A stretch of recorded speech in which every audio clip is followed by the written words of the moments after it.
അങ്ങനെയല്ല, ഞാൻ ഭയങ്കര കൂളാണ്, ഞാൻ ഭയങ്കര സോഫ്റ്റ് ആയിട്ട് സംസാരിക്കുന്ന വ്യക്തിയാണ്. അപ്പൊ ആഷിനെ തല്ലിയതോ നിങ്ങളല്ലേ ആദ്യം അടിക്കുന്നേ? കേറി നിങ്ങൾ തന്നെ പറഞ്ഞു കാരണം കുറ്റി നോക്കി കൊടുത്തെന്ന്. പിന്നെ ഞാൻ എന്റെ ഒരു ആളെ, ഞാൻ അത്ര സ്നേഹിക്കുന്ന വ്യക്തിനെ വേറൊരാളെ കൂടെ കണ്ടാൽ ഞാൻ പിന്നെ എന്ത് ചെയ്യും? ഷാരിക എന്ത് ചെയ്യും? പോയി ഉമ്മ വെക്കുവോ? നമ്മൾ എന്റെ വഴി നോക്കി നമ്മളങ്ങ് പോകും. അയാൾക്ക് നമ്മളെ വേണ്ടാത്തോണ്ടല്ലേ ഇട്ടിട്ട് പോകുന്നത്. അപ്പൊ നമ്മൾ ഇതിനെ അയാളെ തല്ലുന്നേ എന്ത് കാര്യത്തിന്?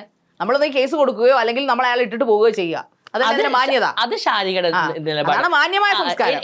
എന്നെ സംബന്ധിച്ചിടത്തോളം എനിക്ക് അങ്ങനെയല്ല, കാരണം ഞാൻ അത്രമേൽ സ്നേഹിച്ച വ്യക്തിയാണ്. അപ്പൊ എനിക്ക് ഇത് ഭയങ്കര ഒരിക്കൽ കൂടെ ചെന്ന പുള്ളിയെ കഥം അങ്ങനെയല്ല ഉദ്ദേശിച്ചത്. പക്ഷെ ഇനി പോകില്ലാന്ന് എനിക്ക് 100% ഉറപ്പുണ്ട്. നമുക്കൊന്നിനും കൊടുക്കാൻ പറ്റില്ല.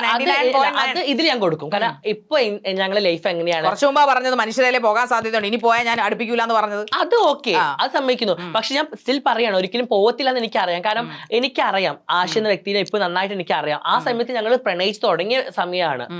ഇപ്പൊ സ്റ്റിൽ എന്റെ കൂടെ ഇത്രയും സോഷ്യൽ മീഡിയയിൽ ഇത്രയും സജീവമായിട്ട് എന്റെ കൂടെ നിൽക്കുന്ന ഒരു വ്യക്തിയാണ്. പിന്നെ അവൻ മിണ്ടാറില്ല എന്നല്ല, ആഷി മിണ്ടും, അത്യാവശ്യം നന്നായിട്ട് സംസാരിക്കും. പക്ഷെ ആഷിക്ക് ഫസ്റ്റ് ഇങ്ങനെ സംസാരിച്ച് തുടങ്ങാൻ ഒരു ഇതുണ്ട്. ഞാൻ പിന്നെ പണ്ട് മുതലേ സംസാരിക്കുന്ന വ്യക്തി